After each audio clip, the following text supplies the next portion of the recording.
Hi everyone, it's Heidi again. Today we're reacting to a video that I've been seeing going around recently. It's called How I See the US After Living in Europe for 5 Years. This is by David Wen. I don't think I've ever seen him before. I've only been in Europe for 2.5 weeks ever, and I already have strong feelings about certain things. And so I'm really excited to see what he has to say, what pros and cons or different feelings he might have. If you like the video, make sure to like and subscribe. Come see me on Twitch. I like talking with you guys about this kind of stuff live, and let's do this. I just had a nightmare that I had to choose between 40 brands of toilet paper. It wasn't a nightmare. Oh no, This it's so dramatic. Is the US. Oh no. I always enjoy coming back to the US to see family, friends, nature. The nature is unbeatable, especially in a place like California. But living in the US is sort of like living in one big Hollywood movie. It's an experience. The good, the bad, and the ugly. And after 4 years in Europe, I'm back in the US at the moment. So let me show you how I see the US now. It's time to do some grocery shopping. And of course, I hop in my car and drive 2 blocks to my local supermarket. And why walk when one can drive? I wish that my supermarket was 2 blocks away from me. Sheesh, that would be nice. No, but definitely, I know a lot of people still get in their car and drive to things, even when it would be like a 5-minute walk or less. My closest grocery store is unfortunately about 2 miles away from my house, but it depends on where you live in the US. But that is funny that he mentions that. Grocery shopping is an experience, an adventure. You see, I'm used to only 1 or 2 choices of brands to choose from in the Netherlands. Here, there are like 50 brands of everything to choose from toilet paper to sausages to coffee. Let's see, hazelnut, maple pecan. I'm gonna go with caramel spice this time. On one hand, I'm not complaining about that. So I like variety in things, but when you're trying to decide on the exact same product, but there's 20 different kinds, it can be a little confusing for sure. And the variety is amazing. On the other, it can take me up to 15 minutes to buy toilet paper. And oh, do you know about our national treasure, Costco? At Costco, you'll find anything and everything in extra, extra, extra large. Everything really is bigger in the US. Plus the free samples, and the cheap hot dogs, and yes, unlimited drink refills. That is something different that I did know about before visiting Europe. The unlimited drinks can be kind of nice, even though I personally don't use them very often. Every once in a while, I'll refill my drink 1 time, but for the most part, I don't really need to, so it didn't really bother me when I went to Europe. But I know that a lot of people really, really love that. And as far as Costco goes, me and my husband used to have a membership, but when it was just the 2 of us, it made absolutely no sense to keep it. We don't need that much food or supplies. Now that we're having a baby soon, we're thinking about maybe re-signing up, but we will see. I do love the frozen yogurt that they have at Costco though, but you can go there without a membership to get that. So I don't know. I'll keep you guys updated on that. This is America. Holy crap, the selection is crazy. And while it's really nice to come back and see all this variety in supermarkets from Safeway to Costco to Trader Joe's, it can be sometimes overwhelming when you have every single possible combination of coffee, toilet paper, and it can take me up to 20 minutes to buy a bag of chips. And the thing about free soda refills, while I still love the concept, and I loved it as a child, it's actually not so free because it's going to cost you in the long run in terms of your health. It's time to go meet some friends for lunch.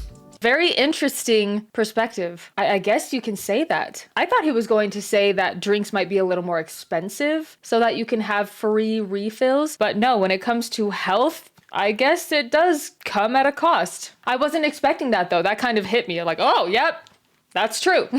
And on the way there, I see them. Oh my. It's always a shock. The homeless. This is the part that Hollywood never shows. But life goes on. It's part of everyday life in a big city. But I am looking forward to lunch and the food scene in the US. From Asian to Mexican to everything in between, there is something for everyone. And fast food everywhere. Every block. Every mall. Every day. No wonder everyone is so big. Damn. I already gained 20 pounds, but I know I will lose it all when I get back to the Netherlands. And during There you lunch, go. my friend mentions her son had an allergic reaction. Went to the emergency room. Luckily, he was fine, but they received a bill for $20,000. And then my other friend tells me about the time he fainted, got transported to the ER, and was handed a $10,000 bill. It definitely makes one think twice before deciding to go to the ER. I've never been to the ER specifically, thank goodness. But even just going to Instacare or urgent care, going in there, having them tell you everything looks fine and go buy some medicine over the counter at the grocery store, still hundreds of dollars. Just absolutely useless and super annoying and frustrating. ER is a nightmare here for people, which is so sad. But when you're having free drinks, you know, maybe you have to expect that kind of stuff. It's honestly insane. Medical anything here is freaking crazy. And then we talk about work, which is the most American thing to talk about. And he tells me casually, it's fine, same old, had to work this past weekend. Still working 60 hours a week. And I think to myself, If I ever decide to return back to the US, I think it would be quite difficult for me to adapt back to the American way of life, culture, in terms of Work working, culture. the number of hours, the stress, the lack of vacation, the fact that people don't take their vacation days. But I do miss parts of American work culture, the drive, the ambition, the energy, being surrounded by people who are very ambitious about their careers. It drove me to become a better person, a more confident person. And to be honest, I do miss that because that is part of my DNA growing up in the US. But it's a trade-off, Interesting. right? It's a trade-off between, yes, you do make a lot more money in the US, but the trade-off is time. and then we start talking about vacation. Another Yeah, the vacation days. Something interesting that I haven't really thought about until now is that I think that a lot of the reason why people don't take vacation days, at least the reason why I haven't in the past, is because you never know when you're going to need those vacation days in the future. I've had to take vacation days when I'm sick for too long. When I use all of my sick days, it transfers into vacation days, and that's the only way that I'm able to keep my job, because otherwise, if you run out of sick days, which is a crazy concept to begin with, don't even get me started, you might not be able to stay at your company because you were sick for too long. So sometimes those vacation days can be a good cushion just in case an emergency happens. That's sad. And another reason why some people don't take vacation days is because it just means if you leave your job for a while, it most likely will just mean that when you come back, your workload is going to be crazy and you're going to be really behind. Some companies and jobs in general don't have it set up very well for your job to be taken care of while you're gone on vacation. I'm personally really glad, and the reason why I became a full-time content creator, you can say, is because I was tired of working for someone else who wasn't giving me enough freedom to take vacations, be sick for the amount of time that my body is sick. I was sick of it. I started working for myself, and it's been great, especially being pregnant. I've been able to take off time that I need to. Obviously, I don't make as much money when I do that, but at least I have something to come back to once I'm feeling better. And I don't have a boss nagging me saying, when are you going to stop throwing up and come back to work? Sorry. Let's see what else he has to say about the vacation, though. A friend tells me about his jam-packed one-week vacation visiting 4 countries. And I was like, how is that possible? 4 countries, 1 week? Then I remember. That's how I used to travel as well. That's all you can And do. that's the thing, right? When you don't have that much time, you learn to pack everything in. I remember when I was traveling to Europe during my first time, I traveled to 10 countries in 2 weeks because, well, when you only have 2 weeks, you learn to pack everything in. I had this Google Sheets, the agenda every day from 7 a.m. to 10 p.m. Every hour had an agenda, something to do. And that's the thing, right? When you travel so far to Europe, to Asia, from the US, and you only have 1-2 weeks, you better make the most out of your time. And 2 of those days, or sometimes more, are just travel days. Being on a plane, having layovers, just trying to get to your hotel. That's part of your 2-week vacation. We were actually only able to be in Europe for 2.5 weeks because I pushed my husband to take an extra half a week. He technically only had 2 weeks, but we made it work somehow for him to be out for 2.5 weeks. And we did visit 4 countries in 2.5 weeks. And it's so funny hearing people say, you need more than 2.5 weeks to spend time in all of these places. And I'm like, yeah, I know. That's not my choice. Welcome to America, people. Now let's get back to paying the bill. But wait, what the hell is this? Sales tax? Tip? Madness. I need to walk off this madness and the lunch. Yeah. I walk towards Stanford University, which is nearby. I walk, and then I realize that I'm the only person walking. Oh wow, it's a lot further than I thought. No wonder nobody walks in the US. I arrived at campus to see a bunch of tourists. American universities, especially elite ones, are tourist hotspots. The brand name, the letters, the cost of tuition. It's one of the biggest businesses in the US. And then I overhear some people talking about the most recent mass shooting. A mass shooting at an American school in suburban Denver. We are 25 days in, and there have been 40 mass shootings. It seems like this is the norm nowadays in the US. It's sad and it's horrible. And oh yeah, the police, they beat up someone else again. What's sad is that many people no longer trust the police. And I know plenty of great police officers, but all it takes is a few bad apples to ruin it for the rest of them. Now, I wonder what the news outlets are saying, because I've stopped reading the news. It's like this all-out war, CNN versus Fox. You get 2 different stories. It seems like such a divided country nowadays. Because the it is. left versus the right, Democrats versus Republicans, the police versus the world. And this is the thing that always shocks me when I come back now. How divided the country has become. I mean, you can literally lose a friend because of politics. The media has done a role in pitting this group versus this group as well. And it's sad because it doesn't seem so united anymore. It seems quite divided every time I come back, and it's sad.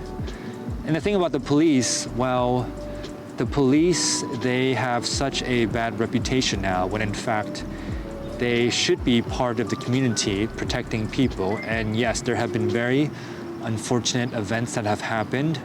But when I think about the majority of the police officers that I have met in the past, they've been good people, genuinely good people.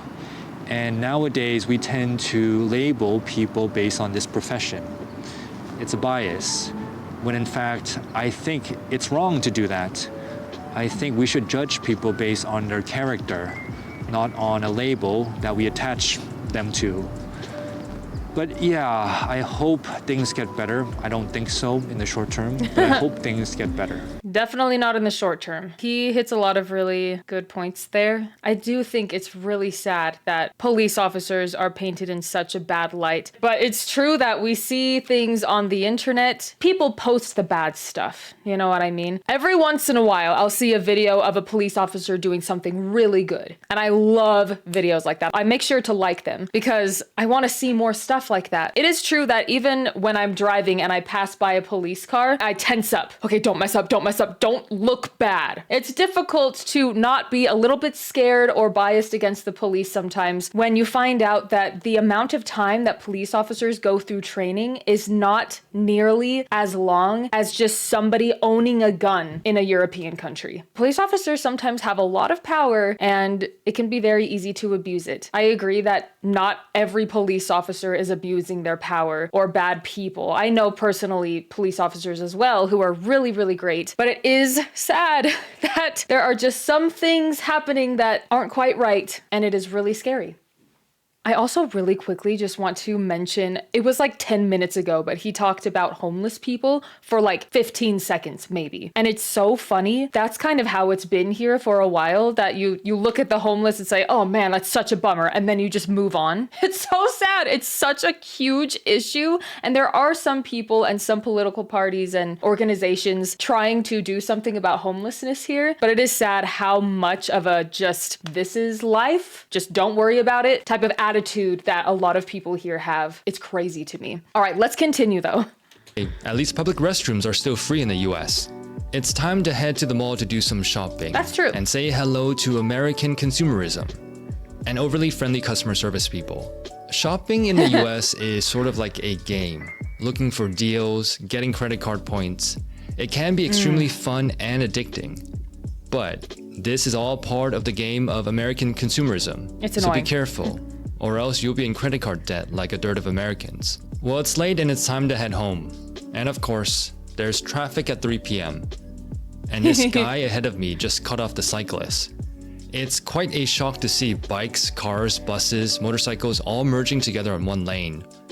It can be quite dangerous to cycle in an American city. I then it go really and meet some depends. friends for a drink, and I meet all these techies. And of course, I get asked the popular question. Hey, so what do you do? I make YouTube videos. Oh, so you work for YouTube and Google, right? No, I just make videos. Oh, okay. So this is It something is that awkward. Americans do really well. We tend to compare ourselves against one another. It's a very competitive society. And we do this at a very young age. Which school, which college did you go to? What type of job, which company, who got promoted? It's part of the system. It's a very competitive society, in my opinion, compared to other societies. And It's very competitive compared to some societies. I feel not as competitive as some other societies. I feel like we're not the best and we're not the worst at that, but it is true that if you didn't go to college or even if you dropped out of high school, it can be really looked down on, even though sometimes it really doesn't translate into how successful you are in the future. Sometimes you don't even use the education that you get in whatever you go into.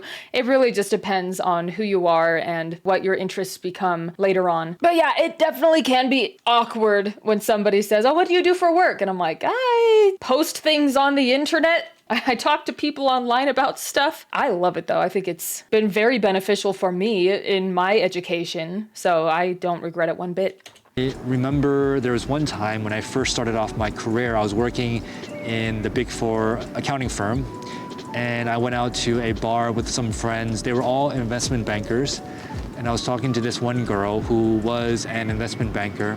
And of course, we talked about what we did. And when I told her that I worked in a Big Four firm, she kind of looked down upon me and said something very judgmental, like, "Oh, you only work at a Big Four company." And so I just remember feeling very crappy at that point in time, like I wasn't good enough. But I don't blame her. It's the system that we grow up in. And we tend to judge each other based on what we do. Isn't that so interesting? Even though he was in a successful job, he was working hard, he was doing his best, still he got criticism. Might as well not even have a job, you know? People, we are all just trying our best. Holy cow. That's rough, man. He probably worked hard to get there too. He probably worked hard at his job. I'm sure we're not the only ones who do that. I'm sure that's kind of everywhere, but I wish that human beings would do better sometimes, you know? What a long, exhausting day. Just another day in Hollywood. Just another day in the US of A. US of A. I liked this video. I liked a lot of what he said. I agree with a lot of what he said. I think that some of it is very dramatic, which does well in a YouTube video, right? So, you know, take that as you will. But honestly, it can be dramatic being outside of the US, even for a little bit. I even felt it after only a couple of weeks. So after being out for years, I can only imagine how the, what is it called, reverse culture shock would be. One of those was, and he mentioned this a little bit, the whole tipping thing, especially at restaurants. It was so nice to be able to look at a price and know that that was the price it was going to be. No added sales tax after, no asking for tips after. That was something that even HailHeidi, when we got back, he was like, "You know what? I can see what you're saying. This is kind of frustrating." And the over-the-top customer service, when he was talking about going to the mall and meeting consumerism. You don't have to just go to the mall to do that. It is everywhere. Every restaurant, every fast food place, every clothing shop. HailHeidi and I went to the car wash the other day. As soon as we pull up, we roll down our window. They came at us with an iPad and said, "Hi, which unlimited monthly plan are you looking to sign up for today?" HailHeidi lost it. He was like, "None. I just want one car wash, please. Thank you. And after he goes into this rant about just how annoyed he is and how tired he is of consumerism in the United States. Just stop. I was laughing because I understand. It was nice to see somebody else who is also frustrated about this kind of stuff that we just see all around us every single day, everywhere we go. So I guess when you think about it, him being dramatic is really not being dramatic. That's reality here. Anyway, go check out David Wen's video. Go check out the original on his channel. He seems really awesome. I'm excited to hear what you guys have to say in the comments, what experiences you've had, and thank you so much for watching. I'll see you in the next video. Bye, guys!